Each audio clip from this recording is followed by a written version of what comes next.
Tetapi yang paling penting adalah faktor pemicu atau pengundangnya.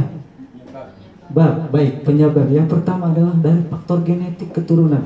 Baik, dimana bila mana ada silsilah keluarga, ada pengidap riwayat kanker ataupun benjolan atau tumor, ini bisa diturunkan. Bukan saja warisan yang diturunkan kepada anak dan cucunya, tetapi penyakit juga bisa diwariskan, itu Ibu. Yang kedua ada dari faktor pemicu yang lain, yaitu dari bahan kimia.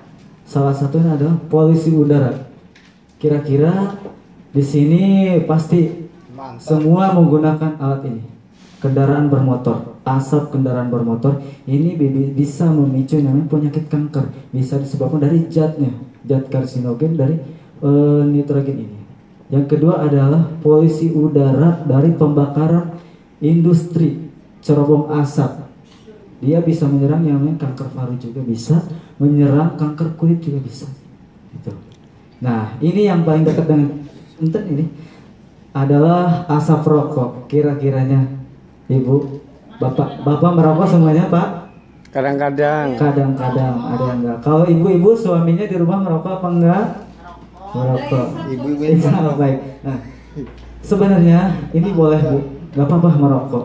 Kita tidak ada larangan untuk berhenti merokok, tetapi ada himbauan saja mungkin untuk bapaknya, yaitu merokok jangan di ruangan berdekatan dengan keluarga. Salah satunya adalah istri dan anaknya. Boleh merokok tetapi jangan langsung. Karena apa? Seorang istri dan anak ketika menghirup rokok itu sama saja menghirup 3 batang rokok. Yang dikonsumsi bapaknya rokoknya itu 1 batang, tetapi istri dan anaknya atau perokok pasif adalah 3 batang rokok, sama saja itu. Iya. Sebungkus baci. Urus tuku maning berarti. Berarti ratus tuku maning sing di Marin sih enggak, cuman kita harus lebih berhati-hati saja. Orang wawah, Pak. Itu di mobil juga itu betul Ibu. Baik. Untuk faktor selanjutnya itu dari bahan fisika. Salah satunya adalah benda yang saat ini di dunia kita, yaitu radiasi benda canggih. Kira-kira kalau di rumahnya menggunakan telepon atau komunikasi itu berapa menit, berapa jam Bu? Seharian. Gak apa-apa seharian menggunakan, tetapi ini yang diajarkan adalah ketika kita menelpon lebih dari 30 menit. Ini. Ya, jadi apa? Karena nanti si sel di dalam otak kita akan ada rasa dengung. Itu akan menyerang dari radiasi benda canggih ini, menyerang ke bagian sel otak kita. Itu. Apalagi sekarang banyak kasus yang terjadi yang namanya meninggal dunia akibat yang namanya radiasi ini, yaitu penggunaan handphone dengan metode cas. Baik, sambil ngecas itu. Iya, itu betul. Faktor selanjutnya yaitu dari yang namanya makanan dan minuman. Salah satunya adalah formalin. Ingat, bukan mie-nya ya Ibu, bukan mie. Walaupun di sini ada mie. Mie itu adalah ternyata di luaran sana masih ada oknum terkadang menggunakan bahan pengawet formalin untuk pengawetan pada mie. Kita ketahui pengawet formalin ini digunakan untuk apa Ibu? Mayat, betul, bukan untuk makanan. Baik. Dan ini adalah pewarna atau bahan siap saji dari kaleng. Ini salah satu yang sering kita temui makanan siap saji. Ini bisa memicu yang namanya penyakit kanker. Dan salah satunya adalah ini nih, makanan kesukaan favorit kita semua, yaitu bakso. Tetapi punten, bukan baksonya, tetapi adalah boraksnya. Sama saja, oknum di luaran ada yang mengenyalkan bakso itu menggunakan boraks. Itu. Kita contohkan saja, bila mana bakso diampulkan mengampul, itu harus waspada. Tetapi jangan di depan tukang baksonya, khawatir kesinggung ya. Itu. Iya betul. Tetapi insya Allah di kita sih aman ya Ibu. Masih menggunakan bakso yang bahan tradisional biasanya. Aman, bakso saya mau lah. Iya betul. Kalau soda kue? Soda kue sih masih aman. Iya. Iya betul. Yang penting bakso itu boleh kita mengkonsumsi bakso, sosis, tapi harus waspada saja. Iya. Karena ini oknum di luaran biasanya, bukan dari kita biasanya. Untuk dia keuntungan. Dan ini adalah pewarna tekstil ya biasanya. Nah ini sangat menarik sekali bagi anak-anak biasanya. Ini. Iya, salah satunya ini ibu dari yang namanya kanker ini. Faktor pemicu selanjutnya yaitu dari cara pengolahan dan penyajian makanan yang salah. Ini biasanya adalah ibu-ibunya di rumah, bahkan bapak-bapaknya juga mungkin yang kreatif membantu ibunya di dalam segi keluarga. Ini salah satunya adalah memasak nasi. Kira-kira ibu di rumah memasak nasi menggunakan apa? Magicom. Baik. Setelah masak nasi, ketika sudah matang, apakah dicabut apa enggak? Nyolok terus. Tujuannya buat apa ibu, bapak? Biar anget. Nah itu yang menjadi salah saat ini. Ya, karena apa? Ketika nasi terus anget, terus menyala ke listrik, ada jamur. Jamurnya itu Aspergillus itu kuat terhadap yang tahan panas. Itu bisa merusak kanker usus kita. Itu. Yang kedua adalah keraknya. Terkadang nasi yang sudah dari pagi sampai malam ada keraknya. Itu salah satu faktor pemicu. Bahkan Ngintipnya. Ngintip kita, ya, gimana Pak? Ngintip atas. Ya, ngintip. Kalau bahasa ini ngeliwet ya, ada intipnya tak? Itu salah satu. Jadi makanan yang gosong itu boleh mengkonsumsi ya Pak, makanan yang kayak intip, kerak boleh, tetapi jangan disering-seringkan saja. Itu karena tidak semua, tetapi adalah ketika yang berlebihan dalam 1 minggu itu boleh mengkonsumsi kerak kita. Dan biasanya juga ketika ada nasi sisa, punten, apakah di rumah dijadikan apa? Nasi goreng. Nah itu juga. Nah Oh ya? iya. Waduh. Jadi saat ini ketika pengen masak nasi goreng, itu ada masak dulu langsung diangkat langsung digoreng, itu boleh. Yang nggak boleh itu pemanasan yang lebih dari 6 jam ada sisa. Ketika sudah menjadi keras, itu yang biasanya itu. Ya, kita menyinggung kepada pemanasan minyak. Minyak itu kira-kira di rumah pemanasan berapa kali Bu? Kalau masih bening. Iya, kalau masih bening, apalagi sekarang ada program ya Bu. Saya melihat dari sekolah lain ada program pembudidayaan atau pengolah minyak jelantah, betul. Itu mungkin saya kurang tahu ya Ibu di sana karena iya didaur ulang itu pada perusahaan, betul Ibu. Di sini belum Iya. ada itu.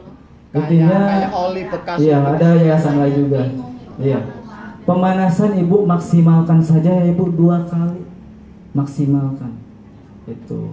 Jangan berkali-kali. Baik, ini adalah salah satu jenis kanker, punten ya Ibu, Bapak, ini adalah satu sensitif mungkin. Kanker bisa menyerang siapa saja, usia tua, menengah ke atas, bahkan seorang artis terkena kanker otak. Kira-kira ini siapa ya? Gogon. Gogon, iya, dia Gogon Gondrong sekarang menjadi Gogon botak. Dia pengidap kanker. Dan ini adalah salah satu kanker mata dan kanker darah. Ini adalah anak kecil, balita. Salah satu dari tadi radiasi benda canggih yang tadi. Gogon gondrong. Baik. Baik. Materi selanjutnya yaitu dikhususkan untuk kaum pria. Ibu-ibu boleh menyimak saja, informasikan saja kepada suami dan anak bujangnya di rumah. Karena apa Pak? Kanker prostat adalah pembunuh nomor 3 setelah stroke dan jantung. Iya betul. Setelah stroke dan jantung pada kaum pria, ini salah satunya. Gejala awalnya yang pertama adalah susah buang air kecil, merasa ada tetes-tetesan terakhir atau di sini biasanya anyang-anyang ya, itu, dan merasa rubor atau panas ketika buang air kecil. Itu salah satu gejala awalnya. Yang kedua adalah sering sakit di bawah perut, ya, turun perut ya, turun berat itu. Tetapi itu ada 2 kemungkinan, apakah ISK, infeksi saluran kemih, atau ada kelenjar prostat yang dinyerang di kita. Ya. Sakit pinggang dan sakit paha aman pinggangnya, apa merasa sakit? Ya. Itu harus diwaspada. Adanya darah bercampur air kencing ketika tetesan terakhir. Tetesan terakhir ya Pak, bukan pas buang air ininya. Ketika tetesan terakhir adanya nanah, keluar nanah dan air kencing, itu lebih waspada. Apakah itu gejala awal? Apakah infeksi ISK? Kencing campur Baik. darah. Pria yang berisiko terkena kanker prostat yang pertama adalah pria yang berkulit hitam. Punten, ini bukan ras ya, Waduh. bukan. Tetapi ini Lah sing ijo nang Untung saya putih. ini biasanya pria yang benua Afrika. Di kita mah sawo mateng ya Ibu. Di kita mah kalau ada Sama prostat itu genetiknya Afrika biasanya apa? karena Di pola dia. Indonesia. karena terlalu sering menahan buang air kecil. Biasanya itu ibu, bapak. Yang kedua, pria yang bekerja banyak duduk. Betul. Pria ini biasanya adalah tukang sopir, kerja kantoran yang lebih dari 7 jam. Tukang jahit itu. Kenapa? Tukang sopir banyak duduk, ditambah biasanya ketika kita di perjalanan pengkicik, biasanya mencari tempat yang aman dulu. Itu salah satunya. Selanjutnya ada pria yang sering minuman-minuman beralkohol dan perokok. Iya. Itu. Pria yang sering bergonta-ganti pasangan. Nah, ini. Kira-kira aman, Pak? Aman. Nah, iya. Iya, ini salah satunya. Nah, mungkin ini adalah keduanya. Hubungan yang jarang atau suami terlalu menahan hasrat. Nah, oleh kok biyen. Nggak boleh ditata. Jadi Sering-sering berarti. ketika suami pengen, sebaiknya ibu dijalankan saja kewajibannya ya, ibu. Tuh dengerin Mbak Iya. C. Minimal dalam seminggu 3 kali ya. 3 kali minimal. Kalau misalkan dalam satu hari mau, ya nggak apa-apa, silahkan saja Balen dong. sesuai kesepakatannya. Tetapi kalau misalkan terlalu sering berhubungan badan, itu ada juga efek sampingnya, bisa pembengkakan di alat vitalnya juga, bahkan Waduh. iritasi. Itu. Jadi, Jangan terlalu sering. minimalkan sampai berkali. Simak ini. Mungkin ini adalah siklusnya perjalanan ketika ada yang namanya kanker prostat di dalam alat vital laki-laki, itu ada di stadium 3 dan 4. Seperti ini penderitanya, ibu punten. Ini salah satu penderita kanker prostat. Ini sudah tidak bisa disembuhkan kembali, dan ini adalah si alat kelaminnya sudah mati. Iya, tetapi dia kencingnya itu dengan yang di pinggang, penggunaan selang itu, ibu. Baik, ini ada materi selanjutnya, yaitu untuk kaum perempuan. Waspada kanker serviks, di mana kanker serviks itu bisa menyerang yang namanya kedua induktur, kiri dan kanan, ada di leher rahim atau serviks, begitupun endometrium atau badan rahim penyerangannya. Baik. Ini adalah wanita yang berisiko terkena kanker serviks di leher rahim. Salah satunya wanita yang sering bergonta-ganti pasangan. Tuh dengerin tuh. Iya, aman insya Allah ya, Bu. Yang kedua, wanita yang melakukan seks bebas di bawah usia 16 tahun atau pernikahan dini. Ini. Karena apa? Ketika usia di bawah 16 tahun masih ada pertumbuhan dan perkembangan rahimnya. Itu ya, Bu. Stabil. Baik. Wanita yang tidak pernah menjaga kebersihannya atau jorok. Nah, dia bertanya, Ibu, kalau penggunaan celana dalam pergantian dalam sehari berapa kali? Ayo. Seminggu sekali. Baik. Jujur. 2 kali, iya. Sebenarnya minimalnya itu 5 kali sih, Ibu. 3 kali. 5 kali minimalnya. Nah, kalau untuk penggunaan panty liner adalah pergantian 3/4 jam. Iya, pergantiannya. Satu lagi, ketika kita cebok, jangan dielak menggunakan handuk ya, Ibu. Bahkan tisu wajah juga nggak boleh. Menggunakan tisu gulung yang biasa kita sering temui di kantor-kantor, ada tisu roll ya. Itu sebaik, karena yang kering. Iya. Jangan menggunakan handuk juga. Walaupun handuk ini khusus ya, di kamar mandi, bukan handuk mandi. Tetapi itu nggak boleh karena sudah ada penumpukan bakteri. Perempuan itu lebih sensitif, dia aktivitasnya lembab. Itu perempuan. Wanita yang ada di leher rahim terkena kanker yang ada di bagian leher rahim atau badan rahim juga. Wanita yang tidak pernah melahirkan. Yang kedua adalah wanita yang sering melahirkan 1 tahun 1 dempet. Ini kita ini aja ya, Bu, disinggung. Kenapa? Hanya sekitar sepertiga wanita yang pengidap kanker di bagian badan rahim adalah wanita yang belum pernah menikah. Bukan wanita yang sudah menikah, tetapi wanita yang sudah usianya tua, matang, tetapi belum pernah menikah sama sekali. Itu. Ya. Baik. Kanker endometrium ini terjadi ketika sel endometrium pada rahim mengalami perubahan pada DNA-nya. Itu, Bu. Tumbuhnya secara tidak kendali. Itu kenapa kita singgung wanita yang tidak pernah melahirkan itu berisiko untuk terkena yang namanya kanker di bagian badan rahim. Baik. Ada juga kanker yang menyerang bagian indung telur atau ovarium. Yang pertama, penggunaan alat kontrasepsi yang lebih dari 5 tahun. Ini. Sebaiknya digantikan saja ya, Ibu. Tetapi jangan khawatir bila mana penggunaan suntikan, insya Allah aman.